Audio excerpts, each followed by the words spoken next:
Hi everybody, good afternoon and welcome to the next of our Essential series. I'm Lottie, founder of the Jura Society, network and private client consultancy focusing on women, wealth and well-being. So today I've got something a little bit different. I've got the brilliant Marisol who's going to explain to us about a body of work that she's got. She's going to tell you a little bit more about it and we're going to explore the role of women within society. So if you do have any questions, feel free to pop them in the chat, but I'm just going to get Marisol on now. Hi Marisol, how are you? Hi, nice to meet everyone. Really nice to see you, Lottie. Thank you for the invitation. You're I'm really welcome. excited. You're welcome. You want to just give us a little overview on who you are and what you do? Yes, of course. Well, my name is Marisol Mendez. I'm originally from Cochabamba, Bolivia. I'm a photographer and researcher, and I work on photographic essays where I address different issues of society dealing with identity and memory. Wow. I mean, and it's such an important role that you have as both an artist and a researcher in explaining this narrative of what can be really complex things to explain. But I'm going to let you show your slides and run through it all, and it's going to be beautiful, and I can't wait to learn more. So thank you so much, Marisol, and I'm going to pop these up and I'm going to go away. Okay, perfect. Thank you so much. Thank Okay, so I'm going to start by saying I'm going to share with you about my project, and I'm super happy to get any questions afterwards. So I'm going to explain to you how my project came about and what are the ideas that I'm dealing with. I believe that sometimes the most difficult issues can be more easily understood through art. I have the example of time. Time might be difficult to learn in its scientific terms of entropy, less entropy, more entropy, but that's why we build these myths like the myth of Kronos eating his own children. These mythologies, these stories allow us to understand more complex matters. And Madre, the project that I'm going to share with you, was my way of both celebrating the diversity of womanhood and femininity in my native Bolivia, but also my way of protesting against the very narrow spaces that women are granted in society. So the images you will be seeing throughout the presentation belong to my project. As I was telling you before, I'm going to give you a little bit of context of how the project was born. I come from a very traditional and conservative city. I think that like more than 70% of Bolivians are Catholic. So actually what you are seeing right now is the view that I have from my terrace. We have a Christ like the one in Rio. Actually, I've been told it's bigger, but not a lot of people know about it. So this is another thing that I've realized as well, that Bolivian imagery is maybe not as well known. So the place that I come from is a city, but it's quite conservative, as I was telling you before, and it's very religious. I myself grew up Catholic. I don't have anything against faith. I think it's beautiful, but I do have, but I do criticize a little bit of how religion can be structured. So my project came about because I actually studied fashion photography while I did a master's in London. And this was back in 2017, 2016, where I learned about the importance of representation and when inclusivity was starting to be discussed, even in a context as exclusive and elitist as fashion can sometimes be. We were learning about how important it is to show diversity. Diversities in terms of age, diversities in terms of skin color, body shapes, body sizes.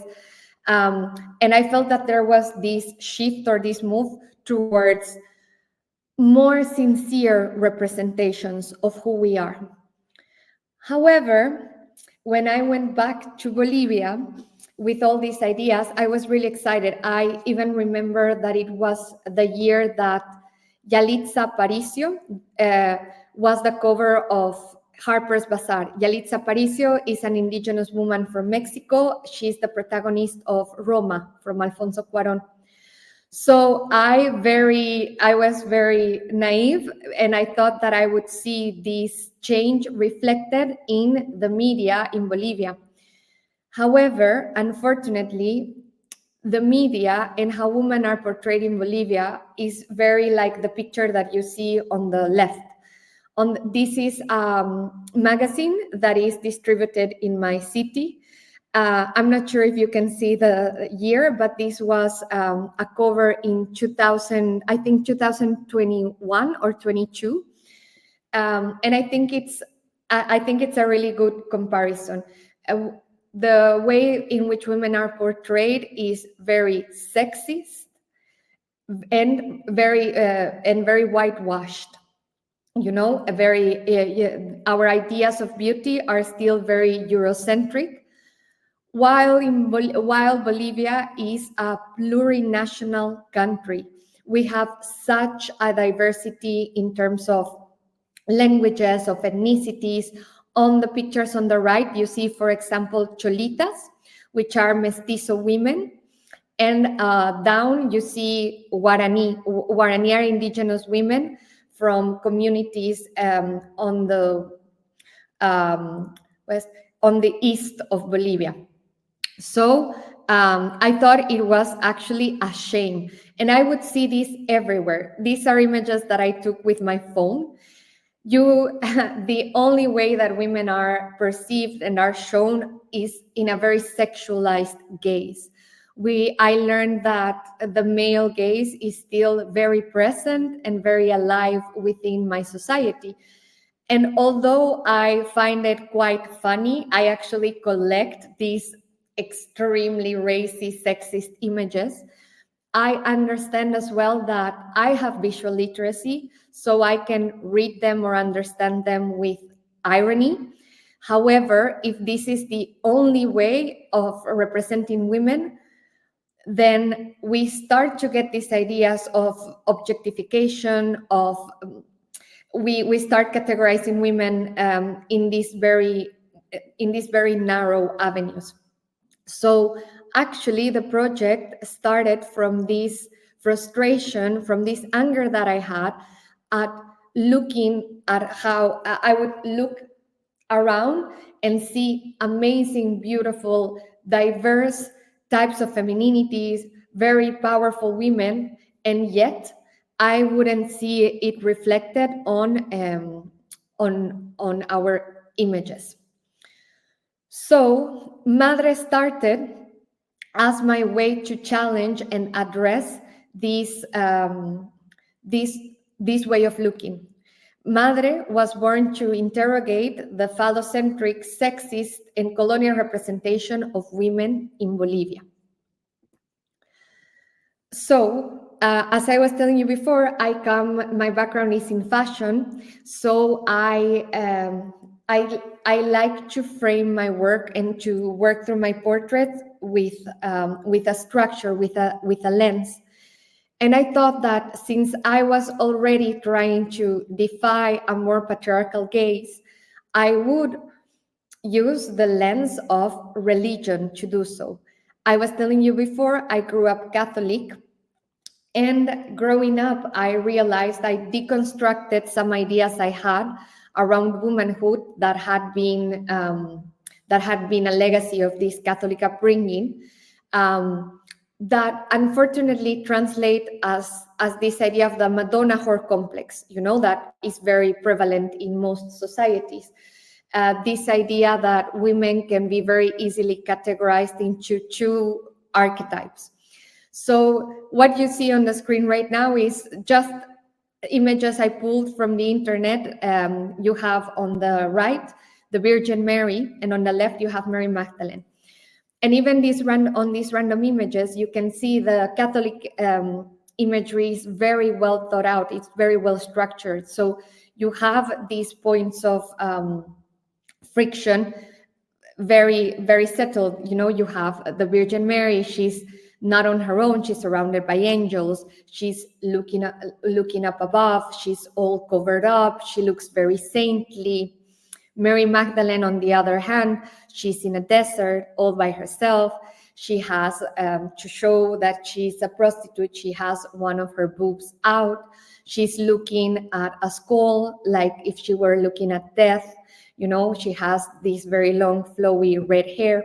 So I thought that all these clues, because I worked in fashion, because I used to do fashion, I thought that this was an interesting framework to work with.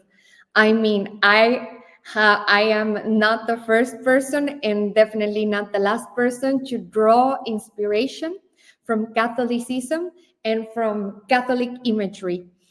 And I thought it would be very playful to use the language of religion, but use it in a way as to defy its message.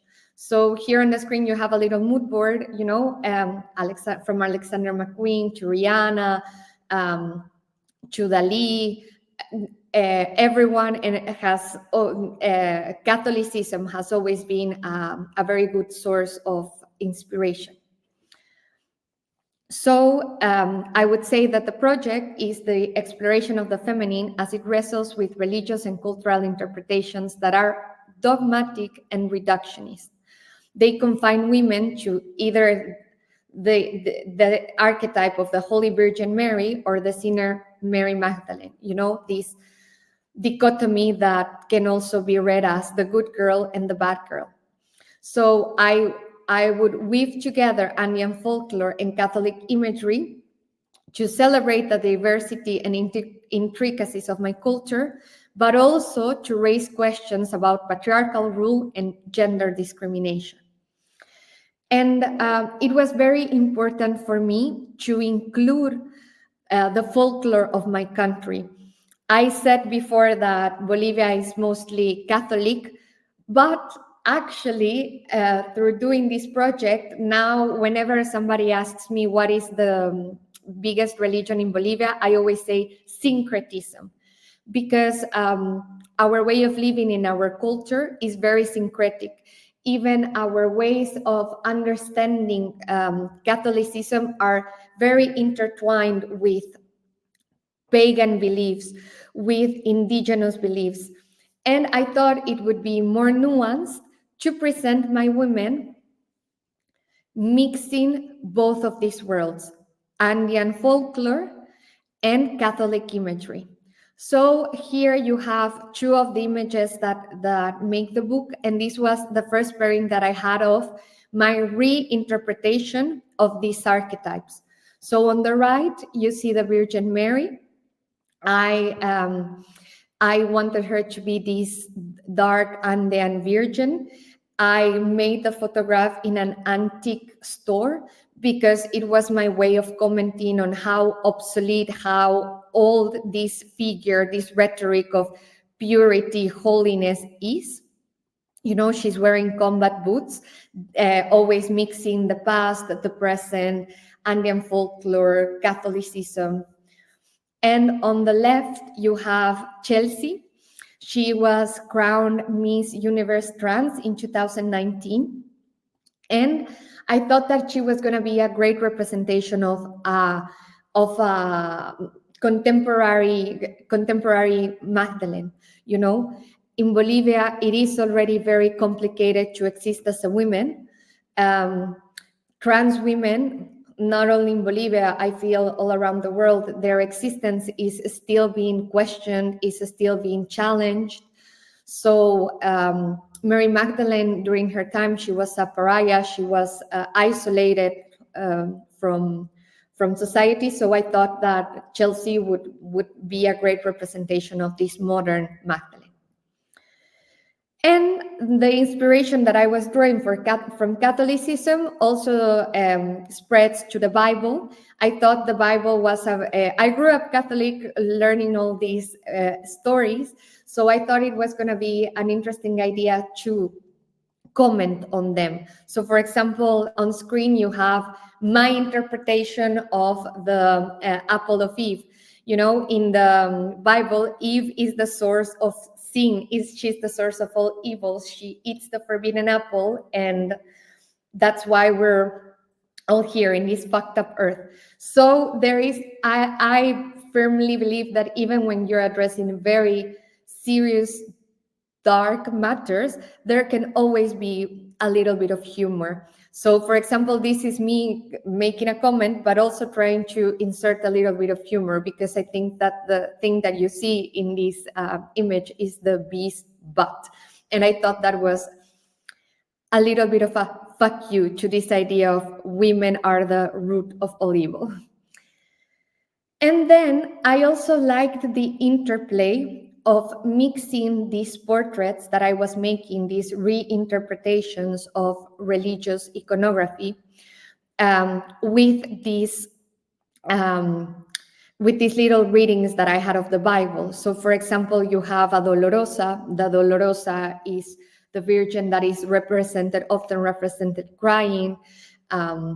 She undergoes so much pain. The photographed women has also been, unfortunately, she has been victim of patriarchal violence. And the picture on the left is the burning bush. In the Bible, whenever God appears to humans, he appears in the form of a burning bush. So I was thinking, what if God is there speaking to us, but there is no one left to hear him? Or what if he has abandoned all of us? So I thought that this interplay between how the portraits were generating new meanings, if I paired them with these other images, I just started loving the interplay, the dynamic that was happening. So the project kept growing. The next layer of the project has to do with archival images. As I was saying before, I think my work is very focused on memory and identity. And when I was doing all my pictures, when I was starting to build the project, I was feeling a little bit as an imposter, because I was working on this project about women, about what it is to be a woman in modern day Bolivia. But I myself was going through the hardship that many migrants faced. I had been living out of my country for almost 7 years. And when I returned, I had a difficult time reconnecting to my Bolivian roots, to my ancestry. So I was lucky enough that at that time, my mom found my family album, the album that belonged to my grandmother, and she gave it to me saying, maybe if you look at your ancestry, maybe if you look at the women that came before you, you will feel more connected to your Bolivianness. So Madre also includes these archival images from my family album, which depict my female relatives. These are my way of reconnecting to my matriarchal lineage, but you will see that I intervene on the photos to comment or to take a critical stance on both my personal and national history. So these are some examples of what I would see in my family album. I was already a photographer then, so I was first very excited to see the diversity of the women depicted in my own family. You have most of them, of course, would ascribe to very traditional feminine roles, the mother, the wife, but some of them would defy them as well. For example, this more masculine looking woman.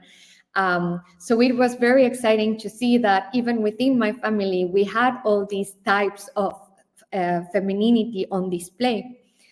And of course, I was also very interested in the materiality of the images themselves. I loved the creases. I loved some things that were done. Like, for example, you will see that a person has been cut off from this image on the right. And my mom would say like, oh yeah, we don't talk about him.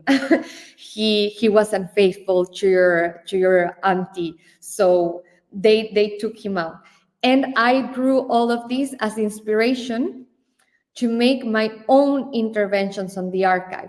So I also took a man out, I think in a less aggressive way, but nowadays, now I know that archival images hold a type of hierarchy.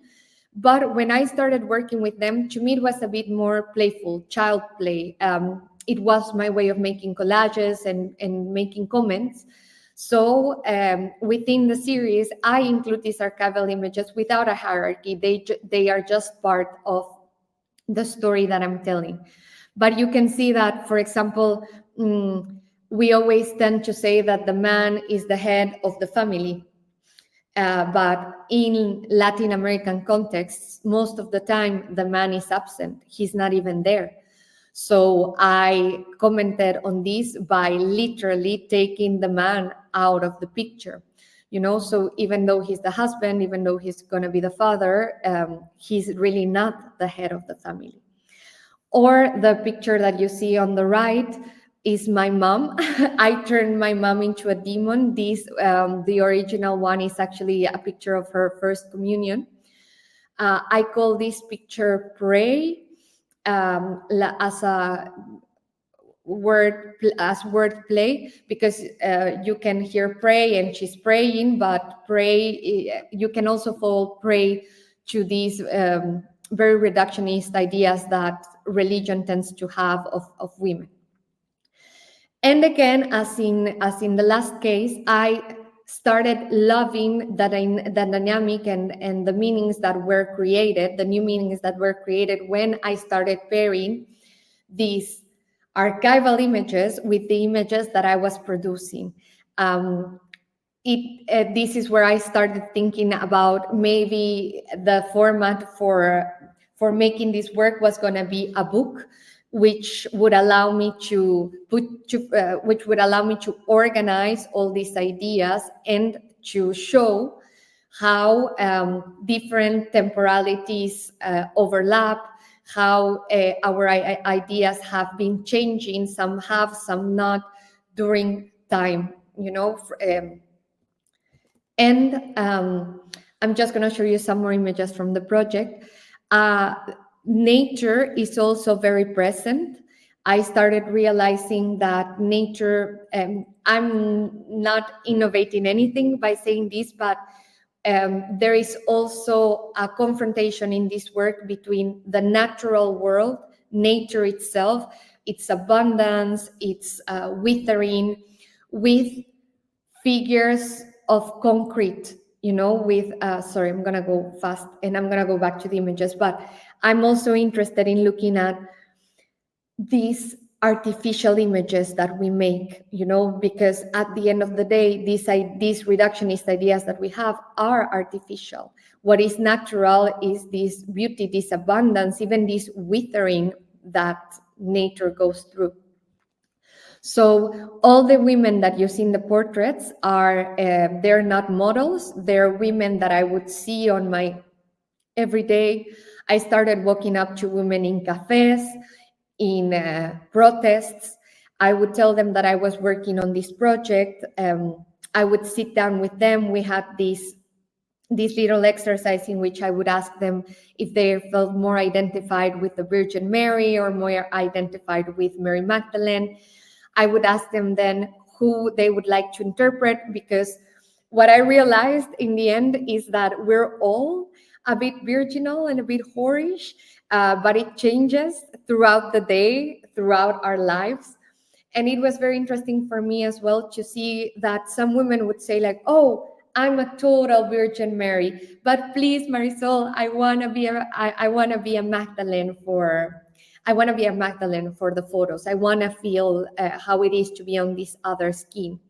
So that made me realize that also these ideas of gender are very fluid, very dynamic, very flexible. we go through all these states. So as you can see, I'm also criticizing these big institutions. This is a quinceañera. Some people have referred to it as the beauty industry as well. You know, all these rituals about these ideas about what it is to become a woman, to be there, how you are presented to society, these expectations that people have on women still to this day, where some only view them as reproductory systems. So I'm touching on, I think I hope to have a balance between showing that our society is very oppressive even to this day. It's dark out there for us women, but I also think that there is a lot of hope. I see more and more women, even in contexts that are as complex as mine, raising their voices, fighting machismo, fighting for rights, growing this idea, these old ideas of we have of what it is to be a woman, what it is to be a woman in society.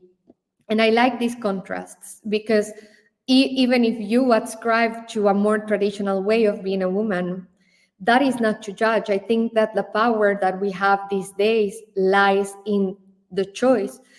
If you want to ascribe to a more traditional values, that's perfectly, you can do that as long as it's something that you want and not an imposition from outside, because unfortunately most of our ideas about who we are or where we belong are inherited from in the case of Bolivia, from a very colonial past. So another thing that I want to touch on is that the project, even though for me, it was my most ambitious project until then, and I had some very crazy ideas, always a little bit of humor. I'm hoping that here you see these very Latin American interpretations of guardian angels. They are wearing jeans, they are wearing glasses. But I also wanted to show that the project was done in a very, although the ideas were very ambitious, it was a project that was done with more heart and passion than actual resources. In the photo, you see my mother. My mother became my assistant. She began by driving me to the shoots. Then she would be doing makeup. Then she would be doing casting. A friend of my mom would also help us whenever we had to drive farther along or go somewhere else. I think it's important to show this because sometimes we assume or we think that the only way of creating or making work is if you have big budgets, if you have big teams of people working. But I think that the most important thing is that you have a project that or an idea that really drives you, and then you will find a way. And I love seeing how something that started as an idea, that started at something small, all the backstage pictures that you will see were taken by my mom on her cell phone. And I love seeing that something that I was shooting in my room, something that I was shooting with my mom, transformed and gained its own force. And it's what propelled me as an artist, what allowed me to show the beautiful, amazing, powerful women from my country on a world stage. The project has been part of the project, first of all, and most importantly, became a book. I was able to publish it last year with Setanta Books, actually a publishing house from the UK. So I'm very happy because I was able to complete the project and tell the story that I wanted to tell in my own terms, which is already something very powerful for me as a young artist. And it's always very exciting. I remember how many times I cried. I remember all the doubts that I had, especially because the work that I was making incorporated so much Bolivian folklore, which is maybe not well known. I was very afraid that because the work also touched on a lot of personal things, it would not really be understood or well received. But I'm very happy to tell you that, on the contrary, I think that a lot of people, even to this day, resonate with the work. Many people from so many different contexts, like from Ukraine to all the way to China. I keep having these conversations with women about how they feel this oppression, how they feel this Madonna whore complex that overtakes every aspect of our lives. And yes, and I think that it's very beautiful to see an idea grow into a full produced project. And it's also very exciting to share my experience and the experience of the women that make up the project with a bigger audience. And yeah, this is the end of my presentation. But I'm here. You can see these are my things on the screen. And I'm super happy to answer any questions or doubts that you might have. Wow. Wow, Marisol, that was beautiful. Thank you so much for that journey. And it's just, wow. So, I'm always so incredibly impressed by any artist who's able to articulate so perfectly an idea, and it can be so universal. So this concept of women being oppressed, to be able to translate that into something beautiful that everybody can read and see and identify with, just, yeah, incredibly impressed. Thank you so much for that. And I think one of the really beautiful things that you touched on there was that act of looking at the women who came before you to gain a sense of identity. And I think that's such a beautiful idea that anybody can take on board as well. If you're ever feeling a little bit lost, if you're ever feeling disconnected, is actually, who are these women who have trod this earth before you and led that path? That's a really beautiful experience. Yes, I think so as well. And it is very fascinating to me because, especially in this world that advances so rapidly, if I think about my grandma, for example, right now I'm here living in Paris. I'm 33 years old. I've lived in like 2 continents, 3 different countries. And my grandmother didn't leave Bolivia until she was 70 something years old. So her experience as a woman has been so vastly different from mine.